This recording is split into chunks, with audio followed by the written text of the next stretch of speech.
how to fix any problem you have on Google Maps easily and fast. Hello guys, in today's video I'm going to show you how to fix Google Maps not working easily and fast.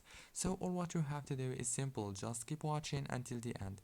Go to the settings on your phone and now go to the apps manager on your phone, and after you go to apps, go to the apps right here, and now on this page, as you can see, we'll find all the apps that you have on your phone. Or what you have to do is search for Google Maps and click on it like this, and after you click on it, then go to the permissions and make sure to enable the location permissions right here, and go back and click on the data usage, scroll down and make sure to enable all those options right here, then go back and go to the storage and click on clear data and click delete, go back, and the last step is click on app details and click here on update.